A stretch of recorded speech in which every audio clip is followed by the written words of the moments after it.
ઉત્તર પ્રદેશના બરેલી શહેરના સિવિલ લાઇન્સ વિસ્તારમાં દીક્ષિત સદન નામનું એક જૂનું અને પ્રતિષ્ઠિત મકાન હતું. આ ઘરના મુખી કલાવતી દીક્ષિત હતા, જેઓ પોતાના કડક મિજાજ, જૂની પરંપરાઓ અને ખાસ કરીને ખાનપાનની બાબતમાં અત્યંત નખરાળા સ્વભાવ માટે આખા મહોલ્લામાં જાણીતા હતા. કલાવતીજીના પતિનું અવસાન વર્ષો પહેલા થઈ ચૂક્યું હતું અને તેમણે એકલા હાથે જ પોતાના દીકરા આલોકને ઉછેરીને મોટો કર્યો હતો. આલોક બરેલીની જ એક નામાંકિત બેંકમાં મેનેજરના પદ પર હતો. આલોક સ્વભાવે અત્યંત સીધો, પોતાની માતાનો આદર કરનારો અને શાંત મિજાજનો માણસ હતો. આલોકના લગ્ન 2 વર્ષ પહેલા બનારસની રહેવાસી રાધિકા સાથે થયા હતા. રાધિકા એક સંસ્કારી, ભણેલી ગણેલી અને પોતાના માતા પિતા પાસેથી ભરપૂર કુકિંગ શીખેલી છોકરી હતી.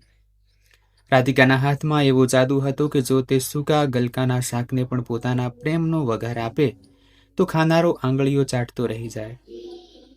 પરંતુ અફસોસ, દીક્ષિત સદનમાં પગ મૂક્યા પછીથી જ રાધિકાની આ અદ્ભુત કળાને ક્યારેય એ સ્થાન ન મળ્યું જેની તે હકદાર હતી. વાર્તાની શરૂઆત એક ખીલેલી સવારથી થાય છે. રાધિકા સવારે 5 વાગ્યે ઉઠીને રસોડામાં વ્યસ્ત થઈ જતી હતી.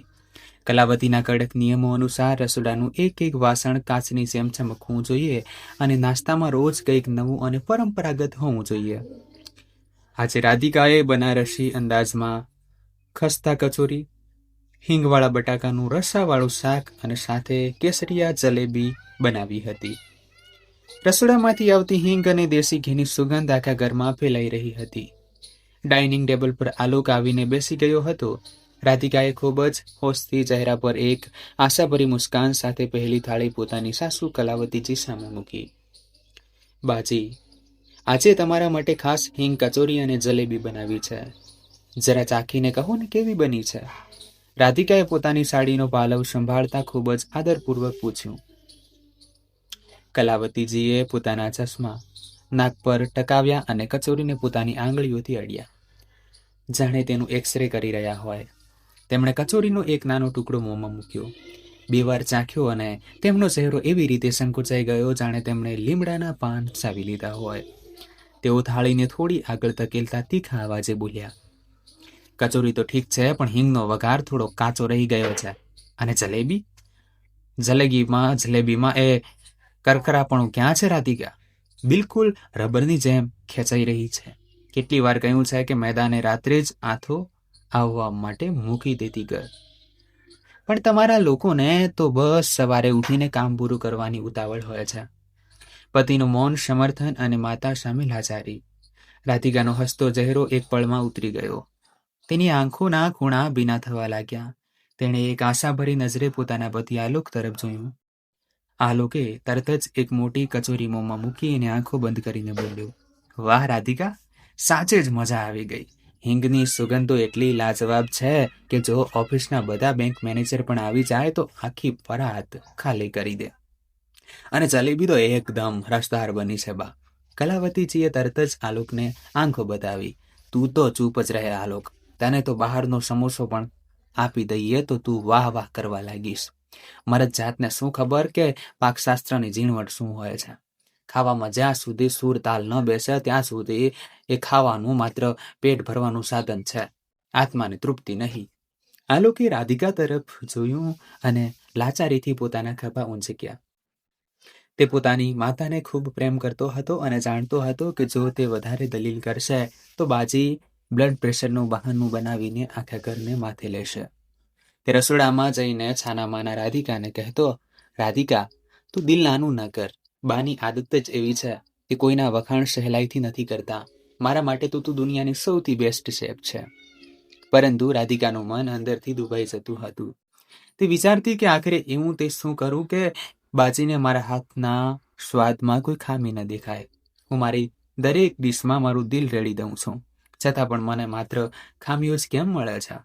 રાધિકાના ઘા પર મીઠું ભભરાવવાનું કામ તેમના પડોશમાં રહેતા ચાલાક મિશ્ર કાકી કરતા હતા. મિશ્ર કાકી સ્વભાવે ખૂબ જ તેજ, ગપ્પીદાસ અને પોતાના ઘરની મોટી વહુ પૂનમના ખોટા વખાણના પુલ બાંધવામાં માહિર હતા. સાચું તો એ હતું કે પૂનમને રસોડાનો ર પણ નહોતો આવડતો. તે મોટા ભાગનું ખાવાનું બજારમાંથી મંગાવીને સુંદર વાસણોમાં સજાવી દેતી, અથવા તો ઇન્ટરનેટ પરથી જોઈને બસ દેખાવ કરતી હતી. પરંતુ મિશ્રા કાકી આખા મહોલ્લામાં ઢંઢેરો પીટતા હતા કે તેમની વહુ સાક્ષાત અન્નપૂર્ણા છે. નાસ્તાના બરાબર પછી મિશ્રા કાકી દીક્ષિત સદનના આંગણામાં દાખલ થયા. તેમના હાથમાં એક નાનું ટિફિન હતું. અરે કલાવતી બહેન, જય રામજી કી. જુઓ, આજે મારી પૂનમે સવારમાં પોતાના કોમળ હાથોથી સોજીનો હલવો બનાવ્યો હતો. બોલી કે કલાવતી કાકીને ખૂબ જ પસંદ છે તો થોડો ચખાડો, જરા ખાઈને જુઓ. મારી વહુ તો બસ સાક્ષાત અન્નપૂર્ણાનું સ્વરૂપ છે. મિશ્રા કાકીએ પોતાની આંખો મટકાવતા કહ્યું. કલાવતીજીએ ખૂબ જ હોશથી ટિફિન ખોલ્યું. હલવાનો રંગ બિલકુલ પીળો હતો અને તેમાં વનસ્પતિ ઘી તરી રહ્યું હતું. જેવું કલાવતીજીએ એક ચમચી ગાધું કે તેમનો ચહેરો ખીલી ઉઠ્યો. અરે વાહ મિશ્રા બહેન, શું વાત છે! પૂનમના હાથમાં તો સાક્ષાત અમૃત છે. સોજીનો એક એક દાણો મોતીની જેમ ખીલ્યો છે. ગળપણ તો એવું છે કે બસ મોંમાં ઓગળી જાય. પછી તેમણે રસોડા તરફ જોરથી બૂમ પાડી. રાધિકા, ઓ રાધિકા, જરા બહાર આવીને જો. પડોશની પૂનમ પાસેથી કંઈક શીખ. ઉંમરમાં તારાથી નાની છે પણ કેવી નજાકત છે તેના હાથમાં. અને એક તું છે, રોજ સવારે રસોડાને ભંગારખાનું બનાવી દે છે અને સ્વાદના નામે બસ ઘરની મુરગી દાળ બરાબર. આંગણાના ઉમરા પાછળ ઉભેલી રાધિકાએ જ્યારે આ સાંભળ્યું ત્યારે તેની ધીરજનો ડેમ તૂટી ગયો. તેણે સ્પષ્ટ જોઈ લીધું હતું કે તેની સાસુને સ્વાદ સાથે કોઈ લેવા દેવા નહોતી. તેમને તો બસ બીજાની થાળીનો પુલાવ હંમેશા પોતાની વહુના હલવા કરતા ચડિયાતો જોવો હતો. રાધિકાની આંખોમાંથી પડેલા આંસુ હવે એક મજેદાર અને મક્કપ સંકલ્પમાં બદલાવવાના હતા. તેણે મનોમન નક્કી કરી લીધું કે હવે તે રડશે નહીં, પરંતુ પોતાની આ સાસુના સ્વાદના ઢોંગનો એવો લાઈવ ટેસ્ટ લેશે કે આખા બરેલીમાં મિશ્રા નિવાસ અને દીક્ષિત સદનનો આ કિસ્સો અમર થઈ જશે. બરેલીમાં તહેવારોની સિઝન શરૂ થઈ ચૂકી હતી અને તેની સાથે જ શહેરના સૌથી મોટા મહિલા મંડળ કીટી ક્લબે એક ખૂબ જ મોટા આયોજનની જાહેરાત કરી હતી. આ વખતનું આયોજન કોઈ સામાન્ય કીટી પાર્ટી નહોતી, પરંતુ આખા બરેલી શહેરની વહુઓ માટે એક મહા મુકાબલો હતો, જેનું નામ હતું બરેલીની અન્નપૂર્ણા, સ્વાદનો મહાસંગ્રામ. આ સ્પર્ધાના નિયમો ખૂબ જ રસપ્રદ હતા. શહેરની કોઈ પણ વહુ આમાં પોતાની ખાસ ડીશ બનાવીને મોકલી શકતી હતી, પરંતુ જજો અને મહેમાનો સામે પક્ષપાત ન થાય એટલા માટે રસોઈ બનાવનારનું નામ ગુપ્ત રાખવાનું હતું અને દરેક ડીશને એક સીલબંધ કોડિંગ અને ટેગ આપવામાં આવવાનું હતું. જ્યારે આ સ્પર્ધાનું પત્રિકા દીક્ષિત સદનના દરવાજે આવ્યું ત્યારે કલાવતી દેવીની આંખો ચમકી ઉઠી. બરાબર એ જ સમયે પડોશના મિશ્રા કાકી પણ હાથમાં પત્રિકા લઈને આંગણામાં આવી પહોંચ્યા. અરે કલાવતી બહેન, સાંભળ્યું તમે? મહિલા મંડળીનું કુકિંગ કોમ્પિટિશન. મેં તો અત્યારથી જ મારી પૂનમનું નામ રજીસ્ટર કરાવી દીધું છે. આખરે આખા મહોલ્લાને ખબર તો પડે કે અસલી અન્નપૂર્ણા કોના ઘરમાં છે. મને તો પૂરો ભરોસો છે કે આ વખતની ટ્રોફી મારી પૂનમ જ લઈને આવશે. મિશ્રા કાકીએ પૂનમની સાડીનો બાલવ લહેરાવતા ઘવણથી કહ્યું.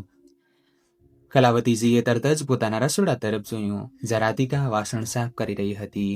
તેમણે એક ઠંડો શ્વાસ લીધો અને મિશ્રા બહેનને કહ્યું, હા મિશ્રા બહેન, તારી પૂનમ તો ખરેખર હીરો છે અને મારા ભાગ્યમાં જુઓ આ રાધિકા છે. 50 ભોગ પણ બનાવી દે તોય તેમાં સુરતાલ ગાયબ જ રહે છે. હું તો કહું છું કે આ સ્પર્ધામાં તે ભાગ જ ન લે તો દીક્ષિત પરિવારની આબરૂ બચી જાય. ઘરની મુરગી દાળ બરાબર જ રહેવા દો. રસોડાની દિવાલ પાછળ ઉભેલી રાધિકાએ સાસુની આ કડવી વાતો સાંભળી. આ વખતે તેની આંખોમાં આંસુ નહીં, પણ એક આત્મવિશ્વાસ ભરી ચમક હતી. તેણે મનોમન વિચાર્યું, બાજી, તમને પડોશની મુરગી હંમેશા તીતર લાગે છે ને? આ વખતે હું તમારો આ વહેમ હંમેશને માટે દૂર કરી દઈશ. આ વખતે સ્વાદનો ફેસલો જીભ નહીં, તમારી પોતાની આંખો સામે તમારું બદલાયેલું નિવેદન કરશે. રાત્રે રાધિકાએ પોતાના પતિ આલોક સાથે વાત કરવાનું વિચાર્યું. આલોક પલંગ પર સૂતો બેંકની કેટલીક ફાઇલો જોઈ રહ્યો હતો. રાધિકાએ તેની પાસે જઈને કહ્યું, આલોક, હું આ વર્ષે બરેલીની અન્નપૂર્ણા કોમ્પિટિશનમાં ભાગ લેવા માંગુ છું. આલોકે ચોંકીને ફાઇલ બંધ કરી. અરે રાધિકા, આ તો બહુ સારી વાત છે. તારા હાથની રસોઈ તો લાજવાબ છે જ. તું ચોક્કસ જીતીશ. પણ બાજીને જણાવ્યું તે? એ તો માનશે નહીં. રાધિકાએ મુસ્કરાઈને આલોકનો હાથ પકડ્યો. એ જ તો ટ્વિસ્ટ છે આલોક. હું બાજીને જણાવ્યા વગર આ સ્પર્ધામાં ભાગ લઈશ. અને માત્ર એટલું જ નહીં, હું ઈચ્છું છું કે બાજી પોતે એ સ્પર્ધાના મુખ્ય જજોની પેનલમાં બેસે, કારણ કે તેઓ મહોલ્લાના સિનિયર મેમ્બર છે. આલોક થોડો ડરી ગયો. રાધિકા, તું બાને જજ બનાવી રહી છે? એ તો તારું ખાવાનું જોતા જ ઓળખી જશે, અથવા તો તેમાં 100 ખામીઓ કાઢશે. રાધિકાએ રહસ્યમય અંદાજમાં કહ્યું. એ ખામીઓ ત્યારે કાઢશે ને આલોક, જ્યારે તેમને ખબર હશે કે એ ખાવાનું મેં બનાવ્યું છે. આલોક, મને તમારી એક નાની મદદ જોઈએ. તમે બેંકના મેનેજર છો. ફોર્મ ભરવાવાળા અને કોડિંગ કરાવવાવાળા છોકરાઓને ઓળખો છો. મને બસ એટલું જ કરવું છે કે સ્પર્ધાના દિવસે મારી બનાવેલી ડીશ પર પૂનમ, જે મિશ્રા કાકીની વહુ છે, તેનો ટેગ લાગી જાય અને પૂનમની ડીશ પર મારો ટેગ. બાકીનો જાદુ મારી પાક કળા અને બાજીનો પોતાનો બેવડો સ્વભાવ પોતે જ કરી દેશે. આલોક પોતાની પત્નીની આ મજેદાર અને સચોટ યુક્તિ સાંભળીને દંગ રહી ગયો. તેણે હસતા હસતા કહ્યું, વાહ રાધિકા, તું તો કુકિંગ શેફની સાથે સાથે માઇન્ડ રીડર પણ નીકળી. ઠીક છે, હું બેક એન્ડથી કોડિંગ અને ટેક્સની અદલા બદલીની વ્યવસ્થા કરી દઈશ. હવે જોઈએ કે બાજી જીભ કોનો સાથ આપે છે. બાની જીભ. આગામી 2 દિવસ સુધી રાધિકાએ ઘરમાં ખૂબ જ સાદું ખાવાનું બનાવ્યું, જેથી કલાવતીને વધુ મેણા મારવાનો મોકો મળી ગયો. જુઓ, 2 દિવસથી પાણી જેવી દાળ ખવડાવી રહી છે. કંઈક શીખ પડોશને પૂનમ પાસેથી સાંભળ્યું છે કે તે કોમ્પિટિશન માટે 24 કલાક શાહી મુર્ગ, મલાઈ કોફતા અને કેસરિયા ફિરનીની પ્રેક્ટિસ કરી રહી છે. રાધિકા ચૂપચાપ મુસ્કુરાતી રહી. સ્પર્ધાના બરાબર 1 રાત પહેલા રાધિકાએ રાત્રે 2 વાગ્યે ઉઠીને પોતાની સિક્રેટ ડિશ તૈયાર કરી. તેણે બનાવ્યું હતું નવાબી પનીર પસંદા અને સાથે શાહી ઇલાયચી ફિરની. તેણે આમાં પોતાના બનારસી મસાલાઓનું એવું સચોટ સંતુલન અને પ્રેમ ભેળવ્યો હતો કે રસોડું બંધ થયા પછી પણ તેની સુગંધ ઘરના ખૂણે ખૂણામાં છવાઈ ગઈ હતી. સવારે વહેલા આલોકે છાનામાના એ ટિફિન બોક્સ ગાડીમાં મૂક્યું અને સ્પર્ધાના સ્થળ એટલે કે બરેલી ક્લબ ગ્રાઉન્ડ તરફ નીકળી ગયો, જ્યાં ટેગ્સની એ મજેદાર રમત શરૂ થવાની જ હતી, જેમાં દીક્ષિત સદનની સાસુની બોલતી હંમેશ માટે બંધ કરી દેવાની હતી. બરેલી ક્લબનો વિશાળ હોલ આજે રંગબેરંગી ફુગાઓ, તોરણો અને તાજા ફૂલોથી સજાવેલો હતો. હવામાં કેવડા, ઇલાયચી અને ગરમ મસાલાની એવી સોડમ તરતી હતી કે કોઈની પણ ભૂખ ઉઘડી જાય. શહેરના ખૂણે ખૂણેથી આવેલી વહુઓ પોતપોતાના સ્ટોલ પર આખરી તૈયારીઓમાં વ્યસ્ત હતી. હોલની બરાબર વચ્ચે એક આલિશાન મંચ બનાવવામાં આવ્યું હતું, જ્યાં મુખ્ય જજોની ખુરશીઓ ગોઠવાયેલી હતી અને એ ખુરશીઓમાં સૌથી વચ્ચેની મુખ્ય ખુરશી પર બેઠા હતા દીક્ષિત સદનના મહારાણી શ્રીમતી કલાવતી દીક્ષિત. આલોકે બેંકના પ્રભાવ અને મહિલા મંડળની જૂની શાખાનો ઉપયોગ કરીને પોતાની માતાને ચીફ જજ બનાવવામાં સફળતા મેળવી લીધી હતી. કલાવતીજી સિલ્કની સાડી પહેરીને આંખો પર સોનાની પ્રેમના ચશ્મા ચડાવીને એવી રીતે બેઠા હતા જાણે દેશના સૌથી મોટા ફૂડ ક્રિટિક હોય. તેમની બરાબર સામે પડોશના મિશ્રા કાકી દર્શકોની પહેલી હરોળમાં બેસીને પોતાની વહુ પૂનમને જોઈને હસી રહ્યા હતા. સ્પર્ધાના કડક નિયમો હેઠળ કોઈ પણ જજને એ ખબર નહોતી કે કયું વાસણ કઈ વહુનું છે. દરેક ટેબલ પરથી ખાવાનું એક સરખા સફેદ ચાઇના ક્લેના વાસણોમાં પીરસવામાં આવ્યું હતું, જેના પર માત્ર ગુપ્ત ડિજિટલ કોડના ટેગ વાગેલા હતા. પરંતુ પડદા પાછળ આલોક પોતાનું કામ કરી ચૂક્યો હતો. રાધિકાનું બનાવેલું નવાબી પનીર પસંદા અને શાહી ઇલાયચી ફિરની હવે ટેગ નંબર 7, જે પૂનમનો ટેગ હતો, તેની સાથે ટેબલ પર સજાવેલા હતા અને અસલી પૂનમનું બનાવેલું બજારથી મંગાવેલું બેસ્વાદ ખાવાનું ટેગ નંબર 12, જે રાધિકાનો ટેગ હતો, તેની સાથે રાખેલું હતું. સ્પર્ધા શરૂ થઈ અને એક પછી એક વાનગીઓ જજો સામે આવવા લાગી. કલાવતીજી દરેક ડિશને એવી રીતે ચાખી રહ્યા હતા જાણે કોઈ જજ ફાંસીની સજા સંભળાવવાના હોય. એટલામાં તેમની સામે આવ્યું ટેગ નંબર 12, જેના પર રાધિકાનો ટેગ નોંધાયેલો હતો, પણ ખાવાનું પૂનમનું હતું. જેવું કલાવતીજીએ એ પનીરની ગ્રેવીને ચમચીમાં લીધી કે તેમનો ચહેરો બગડી ગયો. તેમણે એ કોળિયો મોંમાં મૂક્યો અને તરત જ ટીસ્યુ પેપરમાં થૂંકી દીધો. તેઓ ગુસ્સામાં લાલચોળ થઈને બોલ્યા, થૂ થૂ, આ કેવું ખાવાનું છે? પનીર રબરની જેમ ખેંચાઈ રહ્યું છે, ટામેટાની ગ્રેવી કાચી છે અને એવું લાગે છે કે જાણે કંદોઈની દુકાનેથી વધેલી વાસી ગ્રેવીમાં પાણી ભેળવીને ગરમ કરી દીધું હોય. જેણે પણ આ ખાવાનું બનાવ્યું છે તેને રસોડામાં જવાની પરવાનગી જ ન હોવી જોઈએ. બિલકુલ થર્ડ ક્લાસ. મારી તરફથી આને 10માંથી માત્ર 2 નંબર. દર્શક સ્પર્ધામાં બેઠેલા મિશ્ર કાકીએ જ્યારે આ સાંભળ્યું ત્યારે તેમનું દિલ બેસી ગયું, કારણ કે તેઓ જાણતા હતા કે એ ખાવાનું તેમની વહુ પૂનમે જ ઉતાવળમાં બજારમાંથી પેક કરાવ્યું હતું. પરંતુ તેઓ ચૂપ રહ્યા, કારણ કે તેમને આશા હતી કે તેમની વહુના નામવાળું બીજું વાસણ હજી આવવાનું બાકી હતું. ત્યાં જ હોલમાં જાહેરાત થઈ અને હવે આવી રહી છે આજના મુકાબલાની સૌથી ચર્ચિત ડીશ, ટેગ નંબર 7, જેમાં ખાવાનું રાધિકાનું બનાવેલું હતું, પરંતુ ટેગ પૂનમનો હતો. મંચ પર સફેદ મખમલી કપડાથી ઢાંકેલું વાસણ લાવવામાં આવ્યું. જેવું ઢાંકણ હટાવવામાં આવ્યું કે આખા હોલમાં અસલી દેશી ઘી, કાશ્મીરી મરચું અને શેકેલા કાજુની એવી શાહી સુગંધ ફેલાઈ ગઈ કે જજોના મોંમાં પાણી આવી ગયું. કલાવતીજીએ પોતાના ચશ્મા સરખા કર્યા.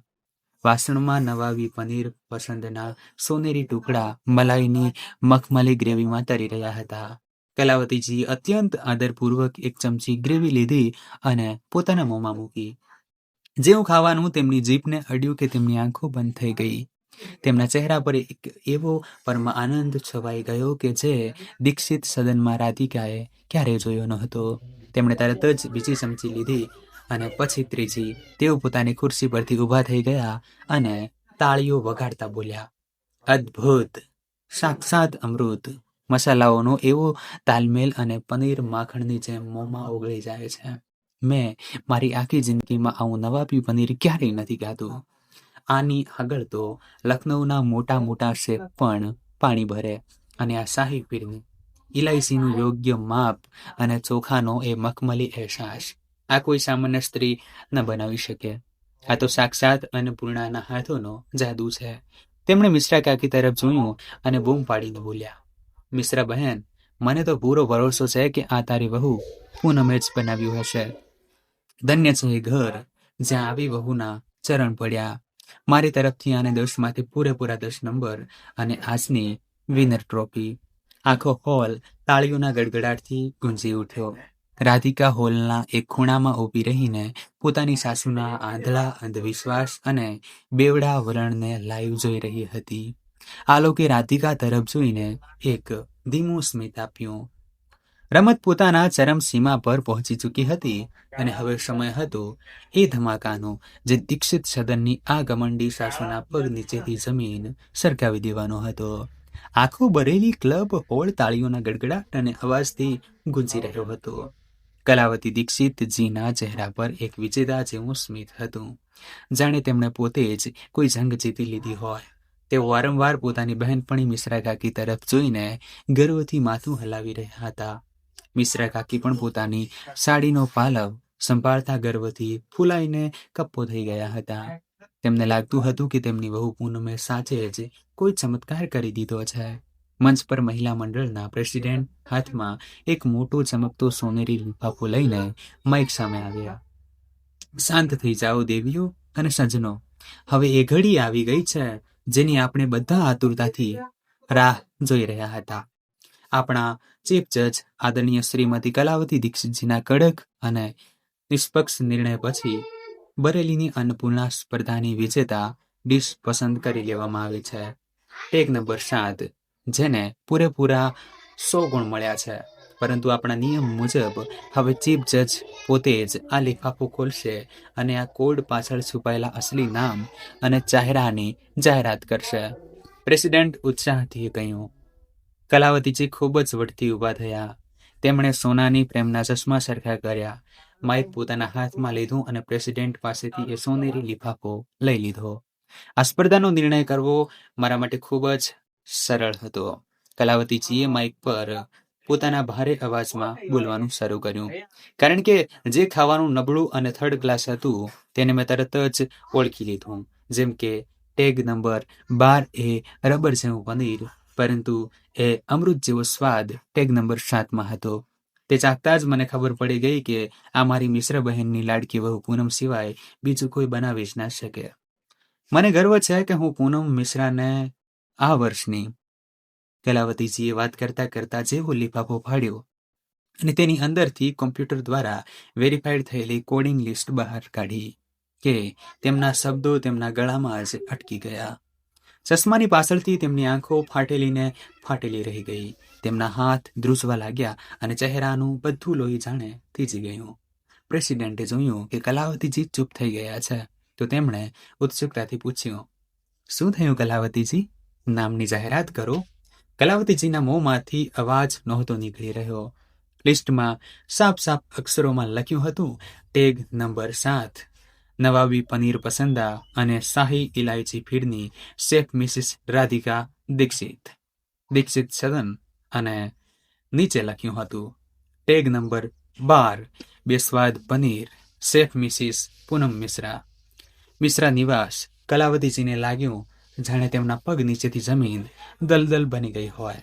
તેઓ ધ્રુજતા અવાજે ગણગણ્યા, આ ન હોઈ શકે, આમાં કોઈ ગડબડ છે. ત્યાં જ આલોક, જે મંચની પાછળ ટેકનિકલ ટીમ સાથે ઊભો હતો, તે માઇક હાથમાં લઈને આગળ આવ્યો.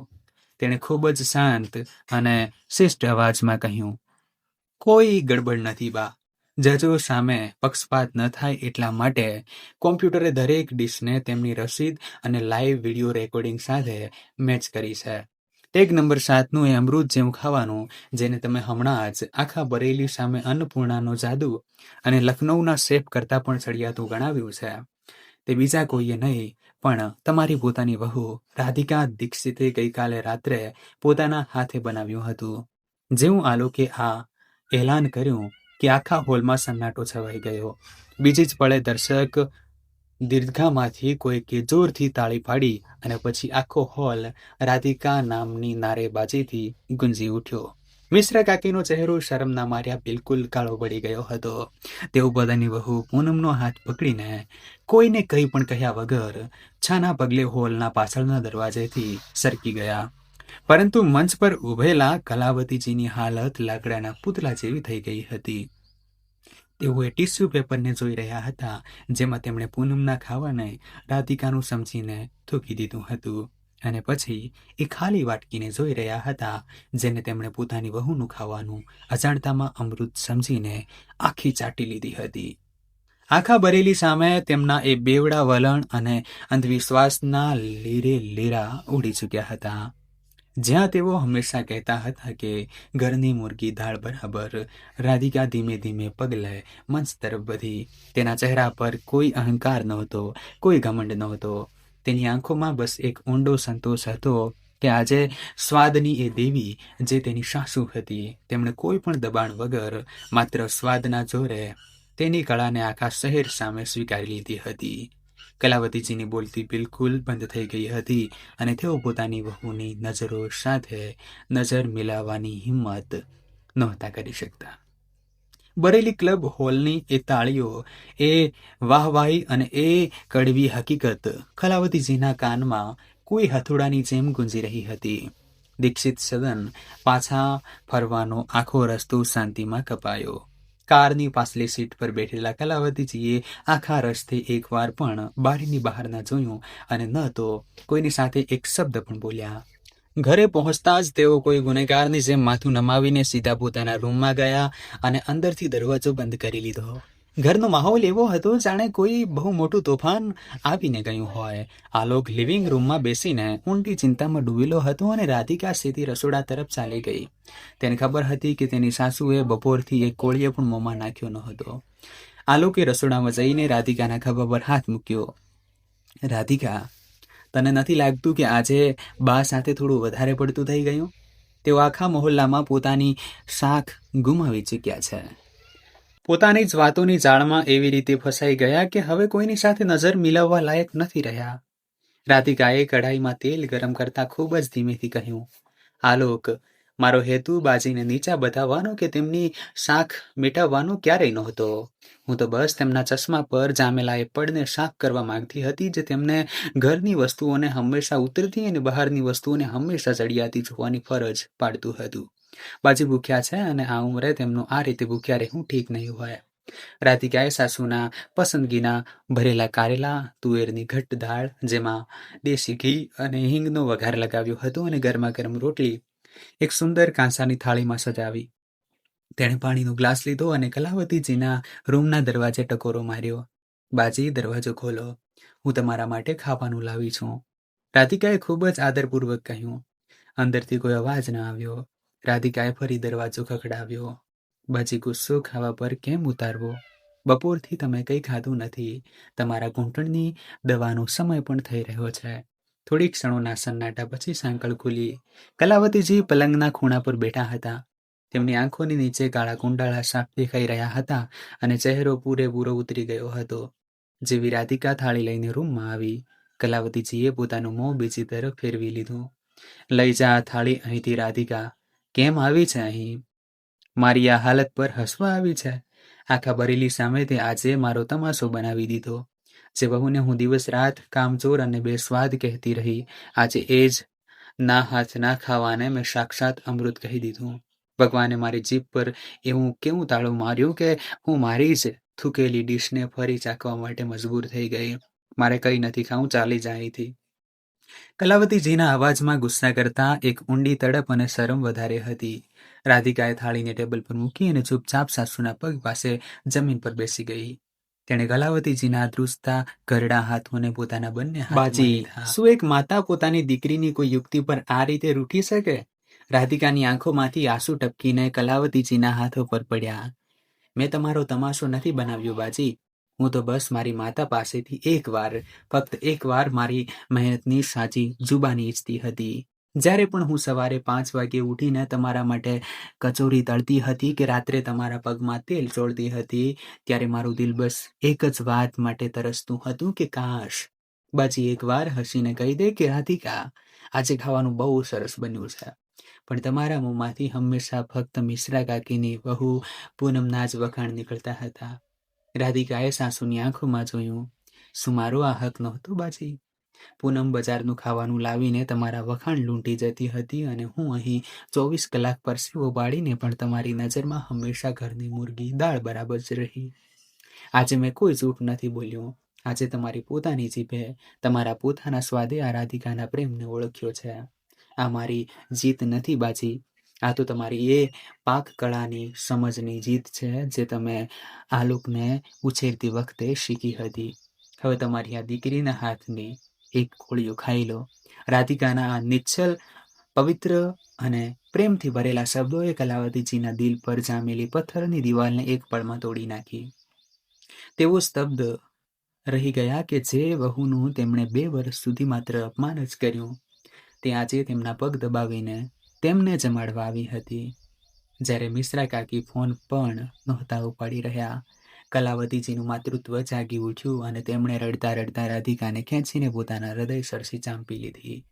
સ્પર્ધા એ અને ભાવુક રાત વીત્યા પછી આગલી સવાર દીક્ષિત સદનમાં એક અનોખી શાંતિ અને તાજગી લઈને આવી. સવારના બરાબર 7 વાગ્યા હતા. રાધિકા હંમેશની જેમ રસોડામાં ચાની તપેલી ચડાવીને આદુ ખાંડી રહી હતી.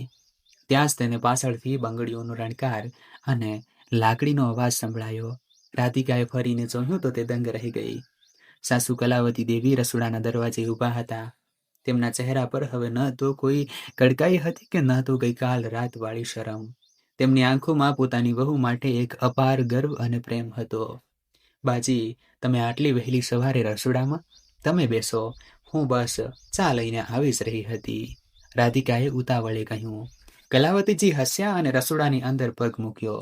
તેમણે રાધિકાના હાથમાંથી આદુ ખાંડવાનો ખરલ લઈ લીધો અને બોલ્યા, લાવ, આજે આદુ હું ખાંડીશ. અને સાંભળ, આજથી તું જ્યાં સુધી રસોડામાં રસોઈ બનાવીશ, હું અહીં જ ખુરશી ઢાળીને બેસીશ.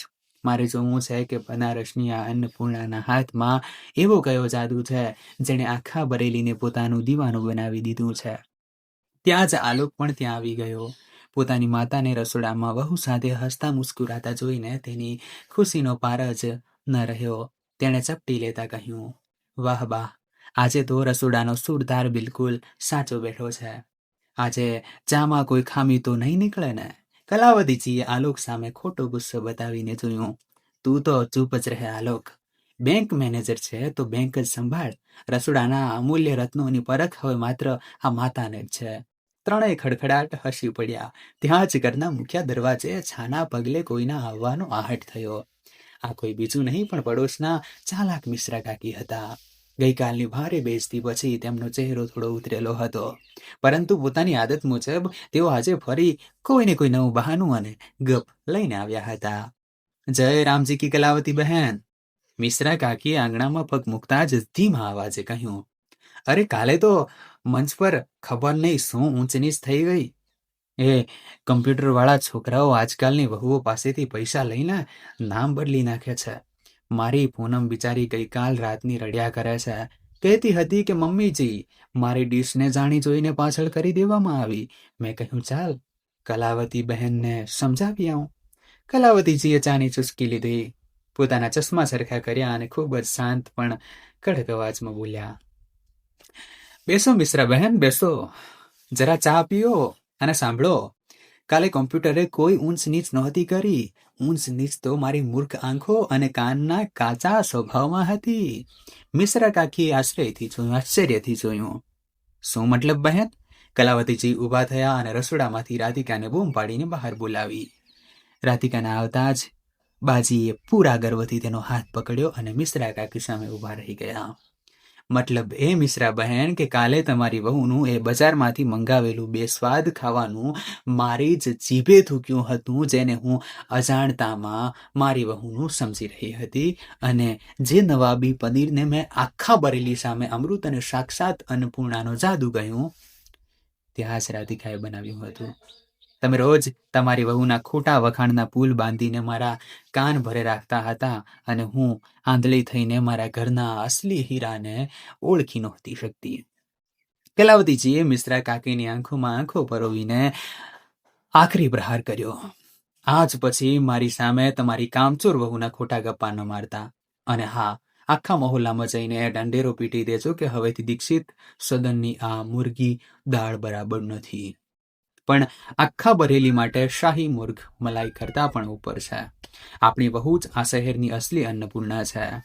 મિશ્રા કાકીનું મોં ખુલ્લું ને ખુલ્લું રહી ગયું. તેમની પાસે બોલવા માટે એક પણ શબ્દ નહોતો બચ્યો.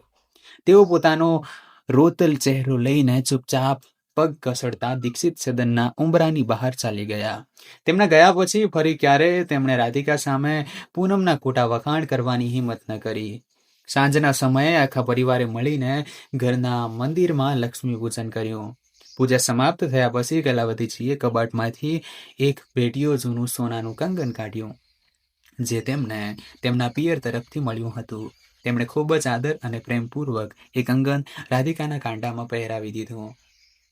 આ ઘરની લક્ષ્મી અને અન્નપૂર્ણાનો અસલી પુરસ્કાર છે રાધિકા. કલાવતીજીની આંખો ભરાઈ આવી. મને માફ કરી દેજે દીકરી કે મેં તને ઓળખવામાં આટલી મોડ કરી દીધી. રાધિકાએ સાસુના પગ સ્પર્શ કર્યા અને તેમને ગળે લગાવી લીધા. બાજી, જ્યારે માતા પોતાની દીકરીના હુનરને ઓળખી લે ત્યારે દીકરીના બધા દુઃખ એક પળમાં મટી જાય છે. મને આ કંગન નહીં, તમારો આ સાચો પ્રેમ જોઈતો હતો. હાલો કે હસતા હસતા તાળીઓ વગાડી. દીક્ષિત સદનનું રસોડું હવે માત્ર વાસણોના ખખડવાની જગ્યા નહોતું રહ્યું, પરંતુ તે પરસ્પર સન્માન, સાસુ વહુના પવિત્ર પ્રેમ અને એક અખંડ વિશ્વાસની નવી મીઠાશથી ભરાઈ ચૂક્યું હતું. રાધિકાની એક મજેદાર યુક્તિએ ન માત્ર સાસુનો ભ્રમ તોડ્યો હતો, પરંતુ એ દરેક માણસને આ પાઠ ભણાવી દીધો હતો કે પારકાના ગુણ ભલે ગમે તેટલા સારા લાગે, પણ ઘરની લક્ષ્મીના હાથના ત્યાગ અને સ્વાદનો કોઈ મુકાબલો કરી શકતું નથી. તમે લોકો આ વાર્તા ક્યાંથી જોઈ રહ્યા છો કોમેન્ટમાં જરૂર જણાવજો. આશા છે કે તમને વાર્તા પસંદ આવી હશે. જો સારી લાગી હોય તો વિડીયોને લાઈક કરો, શેર કરો, અને અમારી ચેનલ પર પહેલી વાર આવ્યા છો તો સબસ્ક્રાઈબ પણ કરી લેજો, જેથી મારી આવનારી દરેક વિડીયો સૌથી પહેલા તમને બધાને મળે. ધન્યવાદ. પ્લીઝ સબસ્ક્રાઈબ કરીને જજો. ધન્યવાદ.